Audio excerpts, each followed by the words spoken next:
mise au débat, the honourable member for Peace River Westlock. Thank you, Madam Speaker.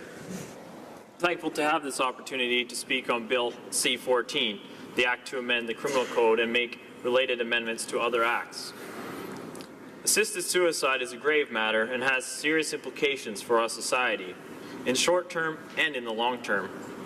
Based on the experiences of countries like the Netherlands and Belgium, who have legalized assisted suicide, we can know with great certainty that vulnerable populations such as seniors, youth, and those who struggle with mental illness will inevitably be put at risk.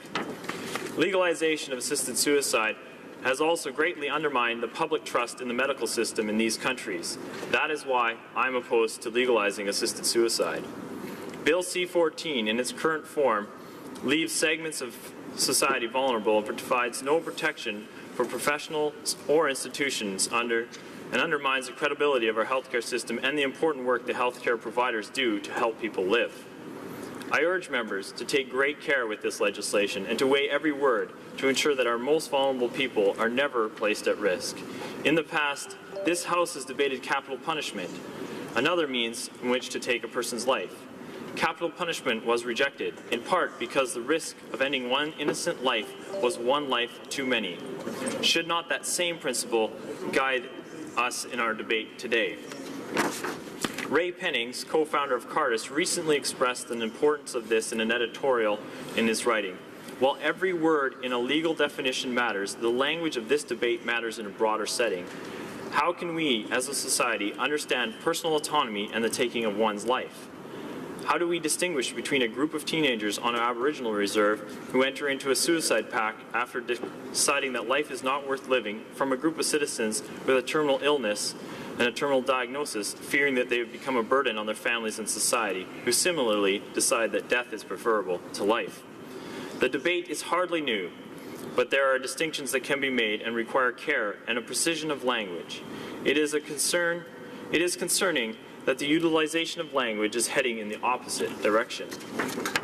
Mr. Penning goes on to demonstrate this shift in the two Supreme Court of Canada cases. In the 1991 Rodriguez decision, which upheld the prohibition against assisted suicide, the term assisted suicide was used 92 times. However, in the 2015 Carter decision, in which the court came to the opposite conclusion, the term assisted suicide was used only 23 times, while the term assisted death was used 24 times.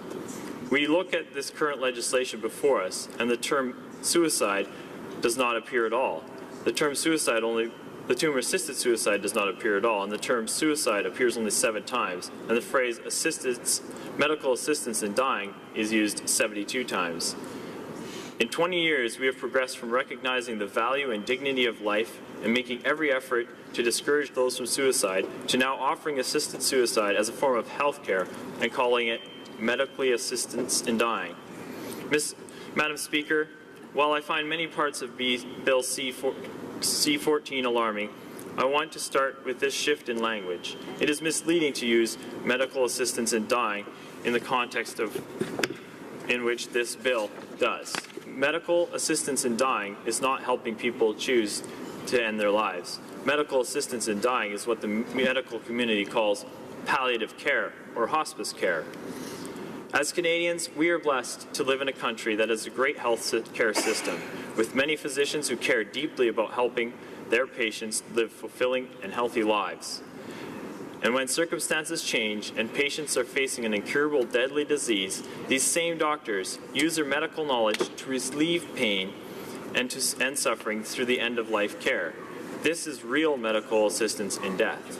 That is why I believe amendments are necessary to correct the hijacking of real health care. First, Bill C-14 should be amended to replace medical assistance in dying with simply assistance in dying. This would separate assisted suicide from health care. Secondly, to complement the removal of medical terms from Bill C-14, I recommend amendments that would allow for licenses to be given to individuals through the Department of Justice that would allow them to assist others in ending their life. This would eliminate the requirement of any of the medical community to be involved, as well as the concerns around the conscience rights of doctors. Licensed individuals, including doctors, who wish to participate could assist in the assistance suicide process and allow our healthcare system to remain focused on its primary objective of providing health care to all Canadians. Third, I believe that the eligibility for assisted suicide in Bill C-14 must require that individuals seeking assisted suicide first be provided with counseling or psychological services and a legal judicial review. Mr. Speaker, there are a number of amendments that I believe are also critical for this bill, but many of them have already been erased by my colleagues. I want to return to what is truly at the heart of this debate, that is protecting vulnerable members of our society and reducing the suffering of those who are dying. This has been raised by many members from all sides of the House. Helping people dying with dignity is not and never will be achieved through legislation of assisted suicide.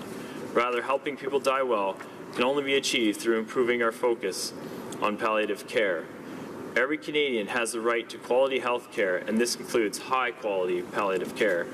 That is why I have seconded a motion on palliative care tabled by my NDP colleague, the member from Timmins, James Bay. This member has pointed out often that there has been no real commitment by this government to palliative care. Madam Speaker, I was recently moved by a comment from my colleague in the other House, Senator Betty Unger, a registered nurse, who wrote, "Access to palliative care is as much a charter right as access to physician-assisted dying." Most people will acknowledge that there is something terribly wrong when a government does more to guarantee that the living can die than ensuring that the dying can live. I would call on this government to demonstrate that it views palliative care as much as of a charter right as assisted suicide. Madam Speaker, assisted suicide and euthanasia is one of the issues that influenced my decision to run as a Member of Parliament. It is an issue that also concerns many of my constituents. Earlier this year, I sent out a survey to my constituents on assisted suicide and euthanasia. Over 92% of my constituents responded that they were opposed to assisted suicide being available to children. The vast majority also took the time to express that they oppose assisted suicide for all people, not just children.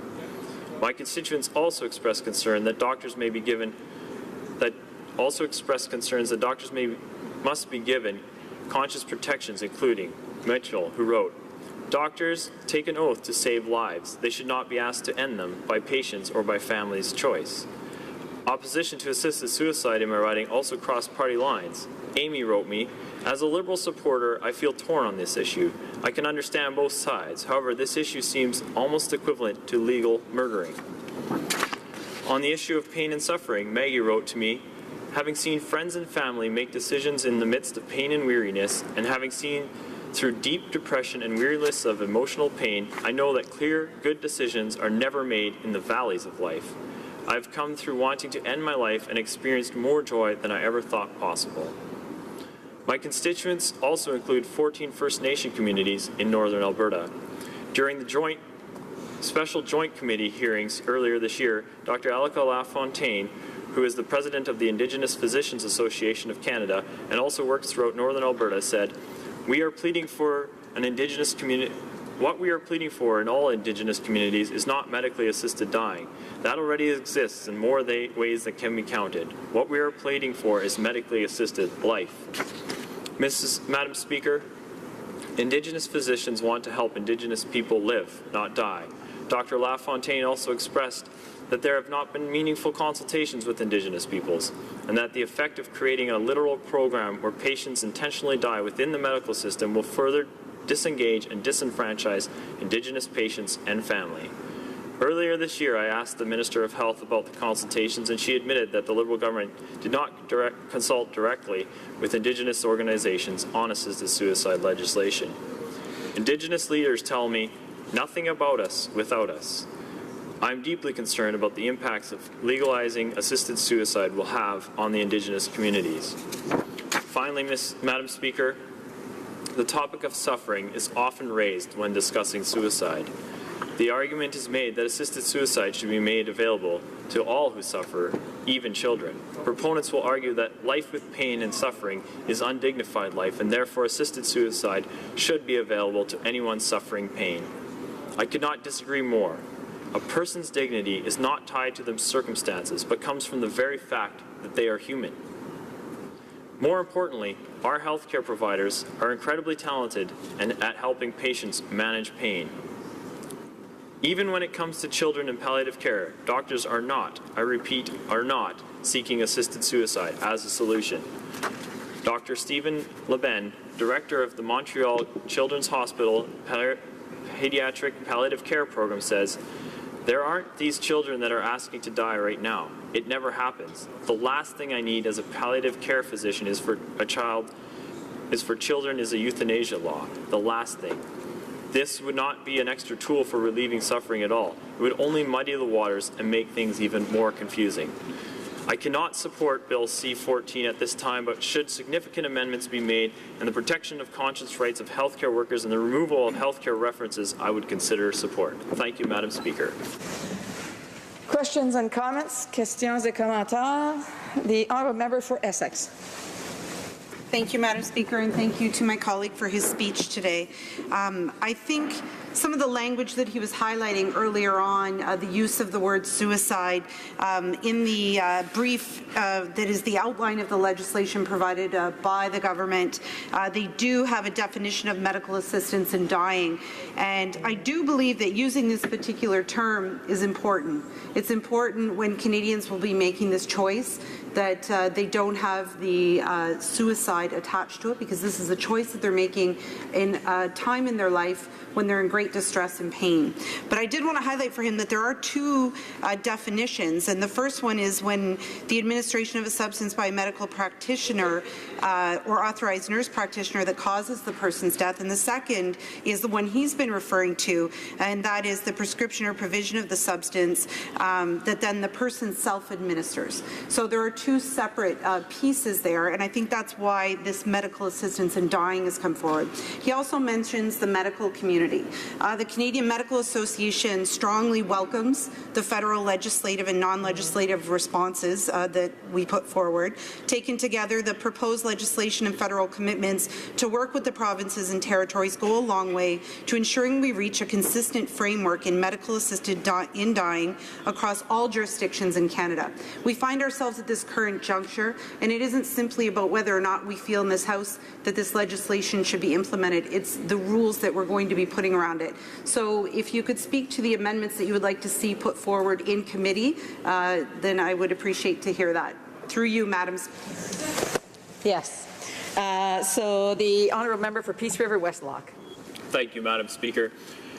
I think my fellow member failed to recognize that the point I was trying to make is that language does matter, and the specific terms that we use do matter. And she suggested that there was two different aspects to this law that we were addressing. And I will admit, I only went after the one, assisted suicide. The other term that is referenced in the law is euthanasia, and I didn't bring that up nearly as often. But those are the two terms that she referenced. And even in the definition within the law, neither of those terms come up. They said it was more a self-administered or a dose that was administered by a healthcare professional. And so that for me that was the point of my speech, is to say, look at in 20 years where has the discussion gone? We've moved along, and the language has changed. Madam Speaker, when I address the schools in my riding, I've been participating in the civics. It's a group called Civics. They put on Meet Your Local Elected Official. I meet with my schools, and I can address them, and I say, in the past, when the person got up on the bridge, we told them to come down because their life had value. Now we're saying we can give them a push. Thank you. Questions and comments? Questions et commentaires? The honourable member for Red Deer, Mountain View. Thank you very much, Madam Speaker. And I have heard from the Liberals that they were talking about some of the money that they may put into palliative care, and that is a commitment that they have. And certainly, when I spoke earlier, that was a concern that I had. But when you take a look at the budget and you recognize the fact that beyond the 6% escalator that was there from our government, just the amount of money, the increases under the 3% for 2016-2017 is 2.8%. So when it comes to a commitment of dollars that are going to the provinces in order to make sure that our healthcare systems can handle things, what kind of faith do you have in the government being able to put together a palliative care regime that would benefit Canadians? The honourable for Peace River West Lock, very brief answer, please. Thank you, Madam Speaker.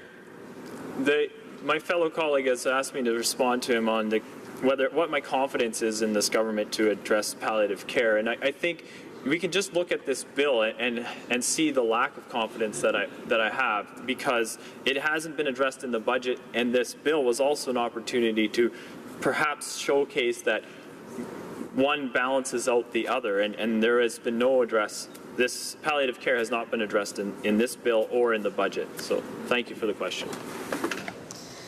Resuming debate, reprise de débat, l'honorable député de Sherbrooke.